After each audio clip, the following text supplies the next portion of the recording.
작년과 올해 우리들의 삶의 자리에 특별한 변동이 있는 것은 아니겠지만 그래도 새해를 맞게 되면 아무래도 마음가짐을 다시 새롭게 하게 되지 않습니까? 새로운 마음으로 새해를 사셔서 어느 해보다도 주님의 은혜와 복을 풍성하게 누리실 수 있는 2016년 새해가 되시기를 주의 이름으로 축원합니다. 우리 교회도 하나님께서 더욱 은혜로 풍성케 채워주시기를 주의 이름으로 축원합니다. 주의 일을 부흥하게 하는 교회, 주의 일을 부흥하게 하는 교회. 금년도 우리 교회의 목회표입니다. 여러분 목회표니까 한번 힘차게 따라해 보시겠습니다. 주의 일을 부흥하게 하는 교회. 한 번 더 해보시죠. 주의 일을 부흥하게 하는 교회. 새해에 우리 교회를 통해서 이 땅에 주님의 일이 부흥하는 역사가 일어나기를 기대합니다. 이 표의 주제가 되는 말씀이 조금 전에 우리가 읽은 하박국서 3장 1절 2절의 이 본문 말씀입니다. 왜 이 말씀을 정했는가 하면 여러분 2016년은 우리 교회가 창립 60주년을 맞아서 새로운 도약을 꿈꾸는 해이기 때문입니다. 단지 60년이라는 시간이 흐른 그 시간적으로만 그렇다는 것이 아니라 영적으로도 우리의 믿음이 성숙해져서 이제는 60년이라는 그 장년의 나이에 맞는 신앙의 부흥이 우리 가운데 일어나기를 축원합니다. 특별히 새해 예배당 건축을 앞두고 있습니다. 부흥을 기대하는 한편으로는 그 건축하는 과정에서 우리가 다소 어려움을 겪을 수도 있겠습니다. 조금 힘들게 보내야 하는 해이기도 하지만 우리의 깊은 내면에는 하나님의 역사와 부흥을 잠시도 놓지 않고 잘 지탱하는 해가 되시기를 바랍니다. 그리고 현재 우리 한국교회가 부흥을 멈추고 정체기 또는 쇠퇴기에 접어들었다고 하는 위험한 진단들이 계속 나오고 있습니다. 이럴 때 우리 청북교회가 우리 교회가 있는 여기 지역사회에서 그리고 주님이 맡기신 모든 사역의 현장에서 주님의 일을 부흥하게 해서 세상의 빛과 소금이 되는 일을 더욱 충성스럽게 감당하는 교회요 우리 교회에 속해 있는 모든 성도들이 되시기를 바랍니다. 여러분 바로 이런 마음들이 주님의 일을 이 수년 내에 부흥하게 하소서 하는 이 말씀 속에 담겨 있습니다. 진정 우리 교회가 하나님의 영광을 드러내는 교회로 부흥할 수 있기를 축원합니다. 오늘 읽은 이 성경 말씀에 대해서 먼저 간략하게 설명을 좀 드리겠습니다. 1절에 보시면 시기온옷에 맞춘 선지자 하박국의 기도라 라는 말씀으로 시작합니다. 시기온옷이라는 이 말은 시편 7편 1절에 나오는 시가온이라는 말과 같은 말입니다. 그런데 이 말의 뜻이 무엇인지는 정확하게 알려져 있지 않습니다. 다만 이 본문이 포함된 3장 말씀 그 끝부분에 19절 후반절의 말씀을 보면 이 노래는 지휘하는 사람을 위하여 내 수금에 맞춘 것이니라 그랬습니다. 그래서 시기온옷이나 시가온이라는 말이 수금이 아니겠는가? 구약학자들은 그렇게 추측을 하고 있습니다. 즉 수금에 맞춘 노래라는 뜻으로 볼 수 있다는 얘기입니다. 그리고 1절에서 선지자 하박국의 기도라 했지만은 기도라기보다는 하나님의 섭리를 깨달은 선지자 하박국의 찬양이라고 보는 것이 더 좋을 것 같습니다.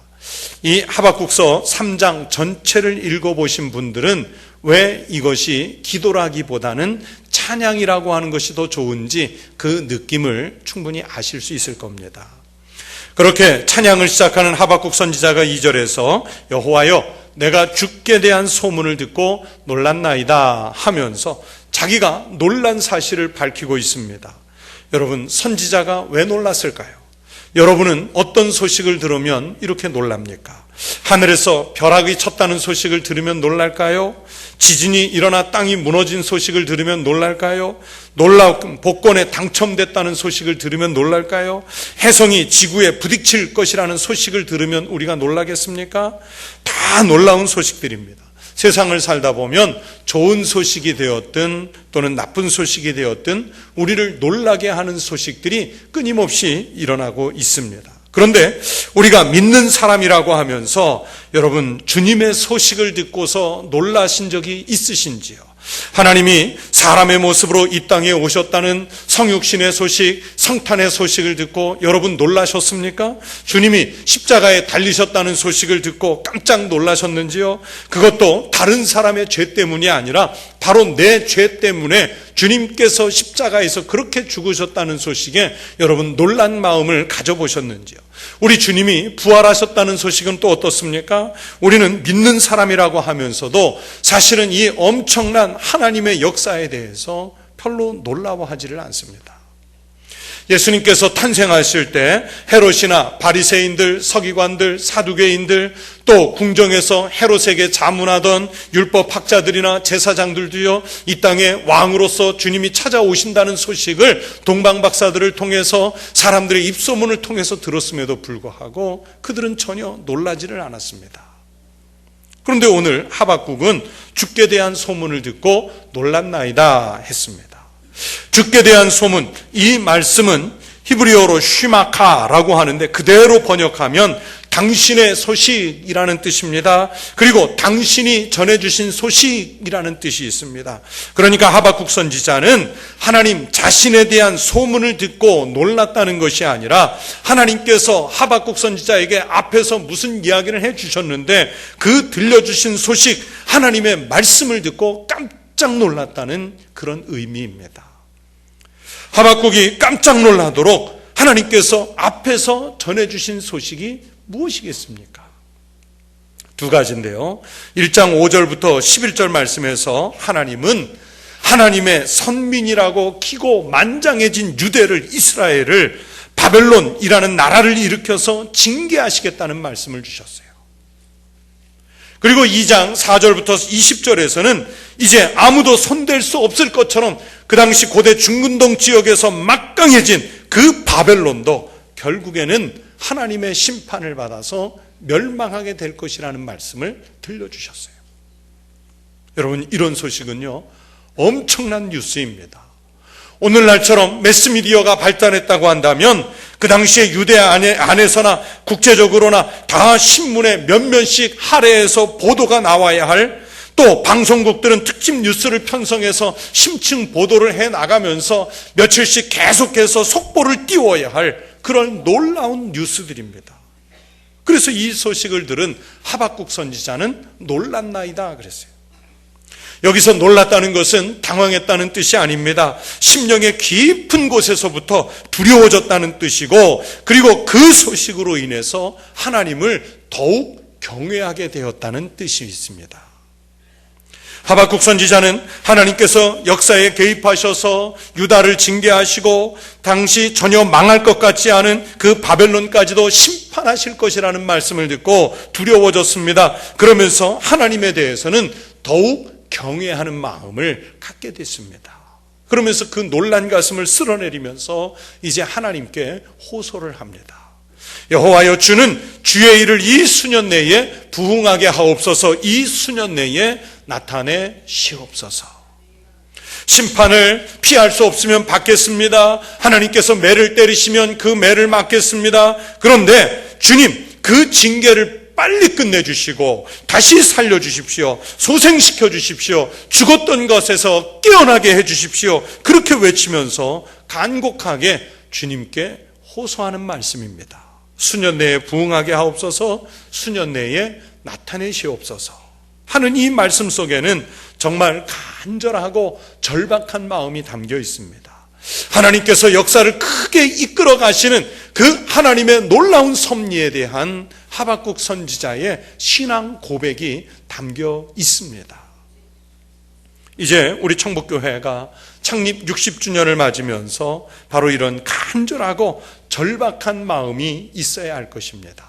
하박국 선지자를 통해 60년을 맞는 우리 교회가 무엇을 배울지를 말씀드립니다.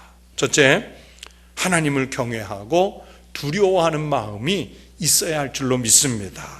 우리는 그리스도인이라고 하는 신앙의 이름을 가졌으면서도요, 별로 하나님을 두려워하지 않는 사람이 많습니다.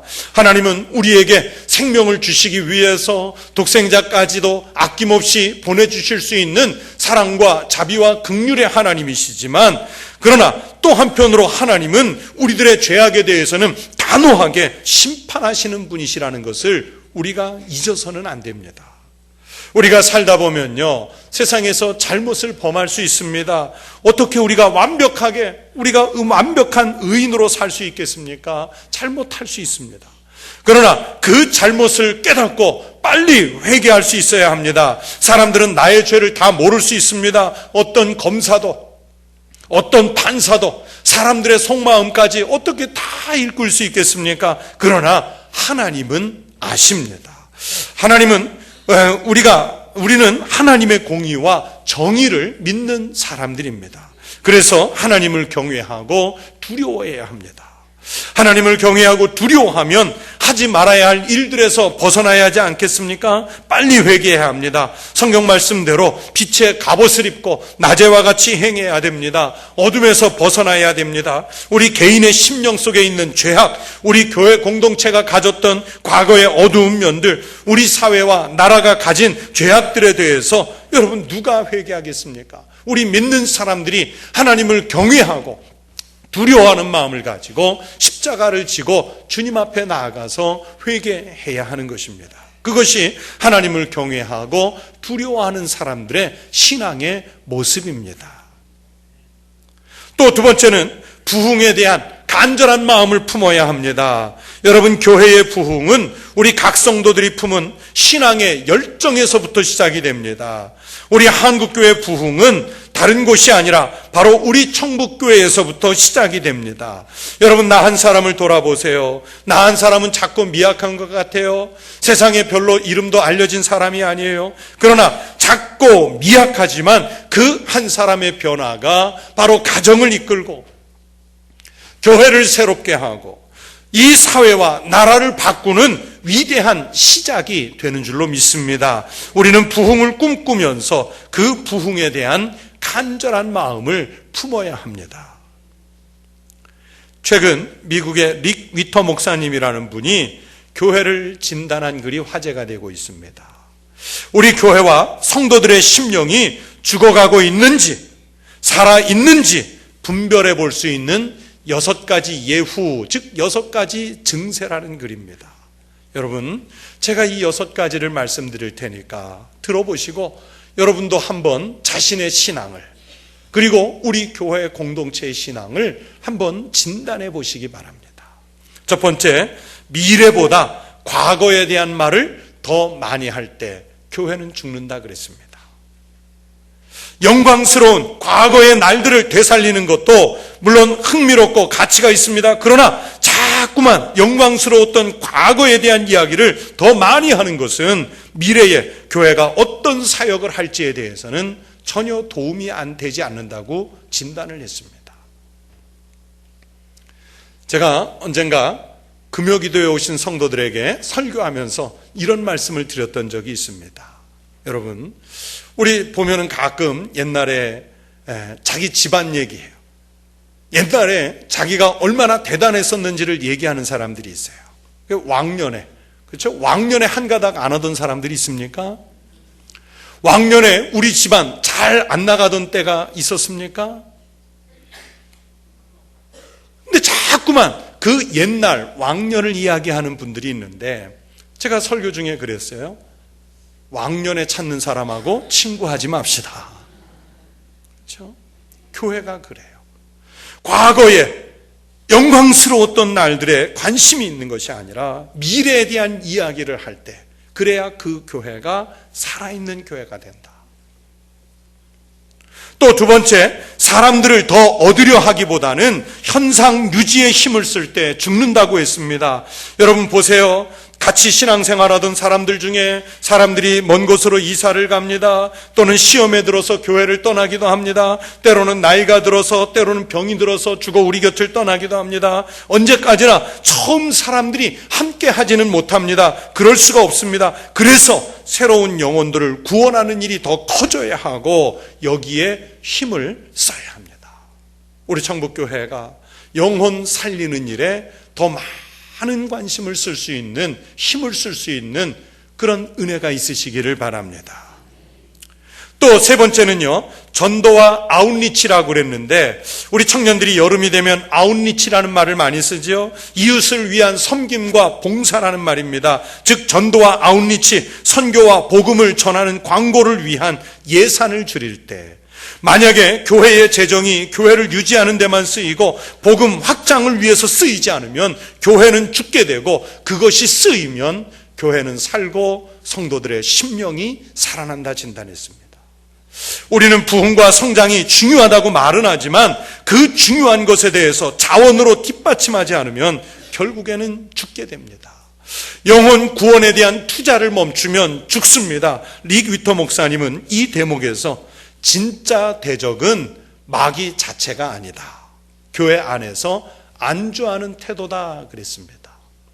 그래, 이만하면 됐다, 이만큼 모이면 됐다, 이런 환경이면 됐다 그러면서 안주하는 태도가 마귀보다 더 무섭다고 진단했습니다. 또 네 번째, 교회 구성원들이 서로 낱낱이 알기를 바랄 때 그것이 긍정적인 것보다는 교회를 힘들게 한다고 그랬습니다. 교회 안에서 사람마다 일일이 알기를 바라는 욕구가 자칫하면 교회의 목에 걸린 올가미가 될 수 있다고 했습니다.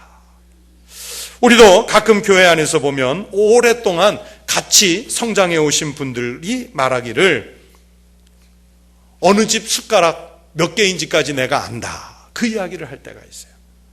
물론 그것이 친숙한 친분의 관계일 수도 있겠지만 그런 것 때문에 오히려 불편을 느끼는 사람들이 현대 세계에는 많아지고 있습니다.